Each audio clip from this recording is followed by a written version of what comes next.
बिस्मिल्लाहिर्रहमानिर्रहीम, अस्सलाम वालेकुम। Welcome to my YouTube channel freelancing with UV.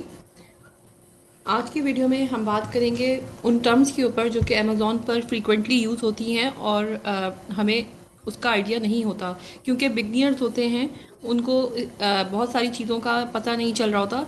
जैसे अब मैं आपसे कहूँ कि FBA, FBM, SKU, ASIN, ये सारी वो टर्म्स हैं जो कि अमेज़ॉन में फ्रीक्वेंटली यूज़ हो रही हैं।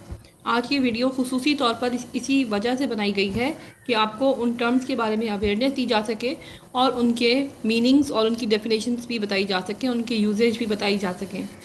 उम्मीद करती हूँ कि आज की वीडियो आपको काफ़ी पसंद आएगी और आपके काफ़ी काम भी आएगी। तो चलिए स्टार्ट करते हैं आज की video.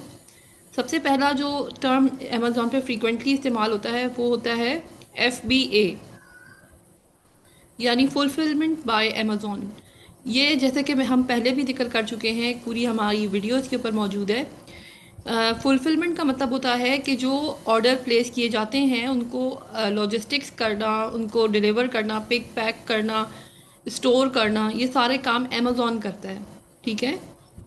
FBM, fulfil bye merchant, यानी कि यहाँ पर पिक पैक और स्टोर करने का सारा काम, लेबलिंग करने का सारा काम, कोरियर करने का सारा काम, कस्टमर फीडबैक्स का सारा काम जो है वो आपका मर्चेंट ही करेगा, यानी सेलर खुद करेगा। अब हम आते हैं इम्पॉर्टेंट टर्म पे, एसिन पे। हर प्रोडक्ट जो भी अमेज़ॉन पे मौजूद है वो अपने एक यूनिक आइडेंटिफिकेशन नंबर के साथ मौजूद है और उसको हम कहते हैं एसएन।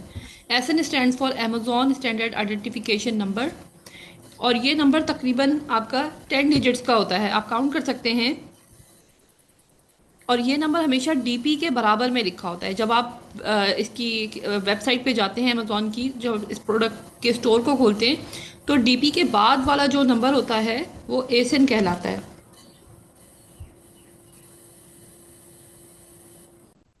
हमेशा याद रखिएगा कि एसिन 10 डिजिट कोड होते हैं, 10 डिजिट नंबर होता है। उसके बाद हमारे पास नेक्स्ट टर्म आती है SKU, जो कि काफी फ्रिक्वेंटली यूज होती है। इसका मतलब होता है स्टॉक कीपिंग यूनिट। ये अल्फा न्यूमेरिक नंबर होता है, यानी कि इसमें अल्फाबेट्स भी होते हैं और नंबर्स भी होते हैं, और ये 8 डिजिट्स का होता है। ये रिटेलर्स जो हैं इस नंबर को यूज करते हैं। ये कोड जो है सेलर देता है ताकि वो अपने इंटरनली अपनी इन्वेंट्री को जो है कंट्रोल कर सके और रिकॉर्ड कर सके। उसके बाद हमारे पास जो नेक्स्ट टर्म आती है वो आती है BSR, बेस्ट सेलर्स रैंक। जैसे कि नाम से ही पता चल रहा है कि बेस्ट काम जिसका अच्छा होगा, जिसकी सेल्स अच्छी होगी, जिसके रिव्यूज अच्छे होंगे, उसको बेस्ट सेलर रैंक मिलेगा। जितना कम आपका बेस्ट सेलर रैंक होगा, आप अमेजोन पे उतने ही अच्छे रेट करेंगे। ठीक है। बेस्ट सेलर रैंक के ऊपर हम तफसीली आने वाली वीडियोस में बात करेंगे। अब हम बात करते हैं ROI। ROI क्या होता है? जितनी आपने इन्वेस्टमेंट लगाई हुई है उसके ऊपर आपको रिटर्न कितना मिल रहा है, रिटर्न ऑन इन्वेस्टमेंट। ये टर्म अक्सर आपने सुनी होगी, MOQ।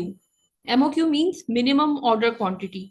जब भी आप अमेजोन पे कोई ऑर्डर प्लेस करते हैं एज अ होल सेलर या एज अ PL सेलर, आपको किसी भी डिस्ट्रीब्यूटर से या जहाँ पे हम ऑर्डर प्लेस कर रहे होते हैं, वेंडर जिससे भी हम बात करते हैं, मैन्युफैक्चरर से, हमें मिनिमम ऑर्डर क्वांटिटी पे ही खरीदना पड़ता है।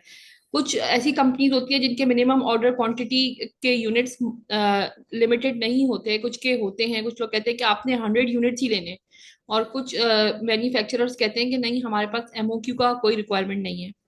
तो ये आप जहन में रखिएगा कि MOQ का मतलब होता है मिनिमम ऑर्डर क्वांटिटी, कि आप कितनी ऑर्डर क्वांटिटी ऑर्डर कर सकते हैं। उसके बाद हम आते हैं UPC या फिर EN।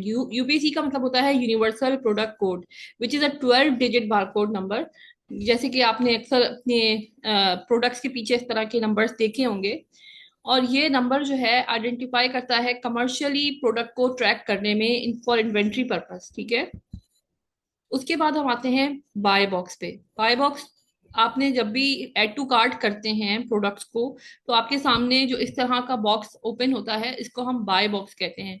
Amazon होलसेल में बाय बॉक्स की बहुत बड़ी जो है ना, एक बहुत बड़ा एक रोल है अगर आपने बाय बॉक्स विन कर लिया तो ही आप होलसेल में एक अच्छे सेलर बन सकते हैं।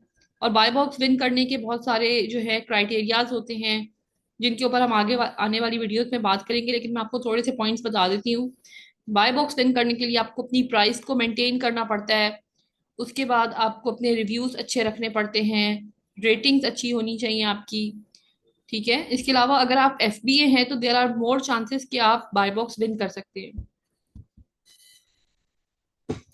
ये जो वर्ड यहाँ लिखा हुआ है आईपी कंप्लेंट, आईपी मींस के intellectual property. Intellectual property complaint जो है वो उस सूरत में होती है जब आप किसी भी ब्रांड की परमिशन के बगैर उसकी प्रोडक्ट्स लिस्ट कर देते हैं। तो वही ब्रांड आपके खिलाफ एक फॉर्मल कंप्लेंट लॉन्च करता है अमेजोन पे। और अगर ये चीज प्रूफ हो जाती है कि साबित हो जाती है कि आपने ब्रांड की परमिशन के बगैर उसकी प्रोडक्ट लिस्ट की है, तो आपका स्टोर परमानेंटली बंद हो जाता है। तो इस बात का ख्याल रखिएगा कि आप जो भी प्रोडक्ट लिस्ट करें वैलिड और प्रॉपर इनवॉइसेस के साथ, लेजिटिमेट और प्रोडक्ट्स होनी चाहिए और काउंटरफीट आइटम्स नहीं होने चाहिए। उसके बाद आपके सामने एक टर्म यूज की जाएगी, गेटेड अनगेटेड। गेटेड प्रोडक्ट्स वो होती हैं जो कि restricted bye Amazon for certain sellers. जो जब आप न्यू सेलर होते हैं तो अमेजोन आपको बहुत सारी कैटेगरीज में जाने की इजाजत नहीं देता। आपको उसके लिए कुछ अप्रूवल्स लेने पड़ते हैं, आपको कुछ सर्टिफिकेशंस लेनी पड़ती हैं, फिर जाके आप उस प्रोडक्ट के ऊपर सेलिंग कर सकते हैं। ये तो हमारा ये टर्म जो है होलसेल वर्सेस प्राइवेट लेवल, ये आपने इसके ऊपर काफी डिटेल डिस्कशन सुन लिया होगा। और अब आपके आइडियाज भी काफी क्लियर हो चुके होंगे होलसेल और प्राइवेट लेवल के हवाले से। अच्छा, अब हम आते हैं रिप्लेनिशेबल प्रोडक्ट्स। ये कौन सी प्रोडक्ट्स होती हैं? ये वो प्रोडक्ट्स होती हैं जो हर वक्त रीस्टॉक होती हैं और कंसिस्टेंट होती हैं, और इनकी डिमांड कभी कम नहीं होती है। ठीक है, और ये टिपिकल इनके एक अच्छी सेल लेकर आती हैं। और यानी कि अपने सेल्स वॉल्यूम इनके अच्छे होते हैं। They are reliable, they are predictable source of income for sellers. उम्मीद करती हूँ कि आज की वीडियो आपको पसंद आई होगी। कोई भी आपको क्वेरी हो या किसी भी टॉपिक पर अगर आप वीडियो देखना चाह रहे हो तो कमेंट सेक्शन में जरूर मेंशन किया करें। Thank you so much. Like share and subscribe my channel.